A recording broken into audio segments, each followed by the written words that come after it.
Hello everyone, and welcome to our universe. Today we'll be answering the question, where is the Earth? So this might seem like a bit of a weird question. Where is planet Earth? Well, it's pretty obvious. Planet Earth is right here. I mean, we're all standing on it, so we already know the location. But the thing is, where is the planet Earth relative to the Milky Way galaxy? Now that is a good question. A long time ago, in this galaxy, astronomers believed that the Earth was the centre of our universe.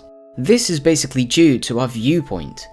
From everything around us, it looks like everything is orbiting around the planet Earth, so it's quite easy to assume that the Earth is at the centre of the universe. It's only been known for just a couple of centuries that observations and calculations have shown that the Earth and all the bodies in the solar system orbit around the Sun. And this is pretty much the same of how the Sun orbits around the Milky Way galaxy. This means that we've only known for about a century that we are part of a larger picture. We are part of a galaxy. But now astronomers want to know, where exactly does the Earth lie relative to the Milky Way galaxy? So for starters, let's talk about the Milky Way's size. And the Milky Way's size is big. It's really big. In fact, if you measure it in light years, it can be 120,000 light years in diameter, and it can be about 1,000 light years thick. The Milky Way's current size and shape is the result of eating up other galaxies, and it has been doing so to this present day. In fact, the Milky Way galaxy has a dwarf galaxy, a companion galaxy, called Canis Major. This is the closest galaxy to the Milky Way, and its stars are currently being added to the Milky Way's disk. Our galaxy has actually consumed another dwarf galaxy in the past. This is known as the Sagittarius Dwarf Galaxy. But the Milky Way galaxy is still an average-sized galaxy, compared to the other galaxies in the local universe. Andromeda, for example, is the closest major galaxy to our own, but it is twice as large as the Milky Way, and it has an estimation of nearly 800 billion stars, and some calculations say that it could hold 1 trillion. So the structure of the Milky Way is a very interesting thing. If you could travel to the outside of the galaxy and look back, you would see that the Milky Way galaxy is a barred spiral galaxy. The spiral arms are formed from density waves that orbit around the Milky Way. These are basically made of stars and clouds of gas that are clustered together. As the density waves move through an area, they compress the gas and dust, and this leads to a period of active star formation within the region.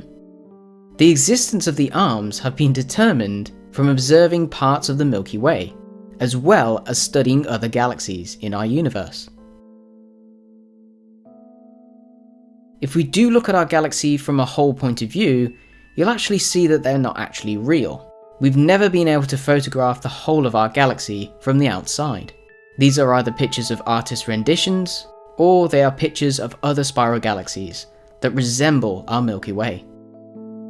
It is very difficult for scientists to actually gauge what the Milky Way really looks like, mainly because we're within it. It's basically like living on the surface of a frisbee. It has only been through decades of observation, reconstruction, and comparisons to other galaxies that we're able to make a clear picture of what the Milky Way really looks like from the outside. From the current research of simulations and telescopes, we can now estimate the amount of stars that are in the galaxy, the amount of spiral arms, the structural rigidity, and the structure of the dark matter itself in the Milky Way galaxy. The Milky Way's arms are made up of dust and gas. This matter makes up 10 to 15% of all the luminous matter. This is basically the matter that we can see, and the remainder of this would be the stars. Our galaxy is roughly 100,000 light years across, but we can only see about 6,000 light years into the disk in the visible spectrum. Light pollution can be quite an annoying thing for astronomers, but it's the dusty ring of the Milky Way that is constantly prominent and blocking our view of the galactic centre. But with infrared astronomy, we can see the heat of the stars and cut out the gas and the dust.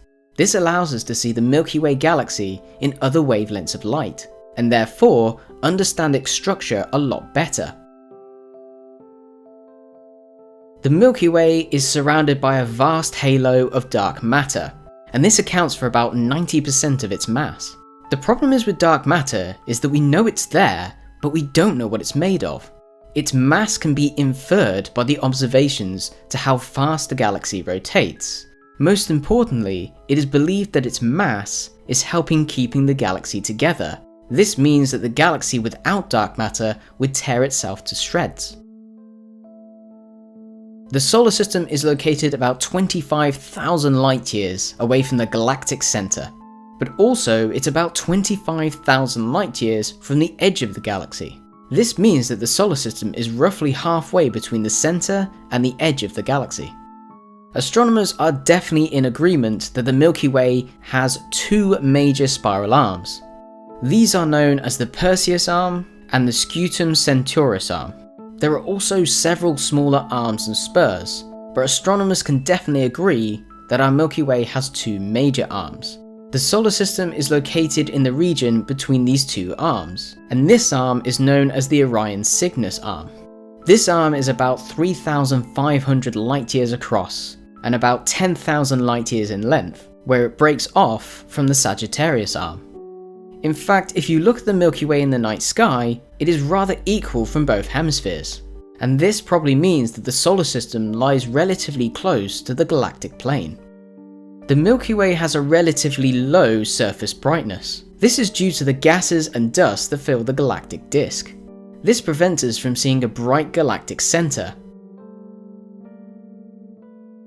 The Sun takes over 200 million years to make one galactic year. The last time that the solar system was in this position in the Milky Way, there were still dinosaurs on the planet Earth. So even though our solar system is located 25,000 light years from the galactic center, it is still constantly moving in a galactic orbit, constantly revisiting the same places every 250 million years. As our understanding of the universe has expanded, we have come to learn many new things. Not only is the universe much larger than we ever imagined, but we are also understanding a lot more about the structure of the galaxy, what it's really made of, the location of the Earth and the Sun, and hopefully the future of our galaxy, the solar system, and maybe planet Earth.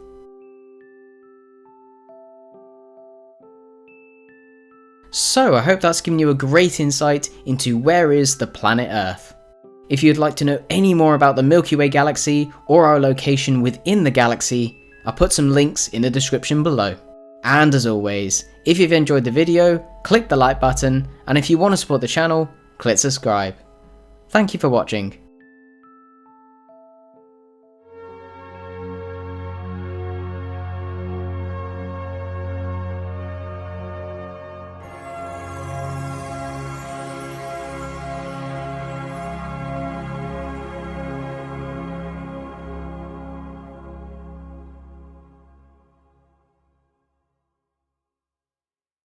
If we take the lines away, the most interesting star, I think, the star that could be shocking in our sky is this one, Betelgeuse or Betelgeuse, Betelgeuse or Betelgeuse, Betelgeuse or Betelgeuse, Betelgeuse or Betelgeuse, Betelgeuse or Betelgeuse. It's a red giant star. If you put it where the Sun is, it would extend out to the orbit of Jupiter. It's enormous. It's very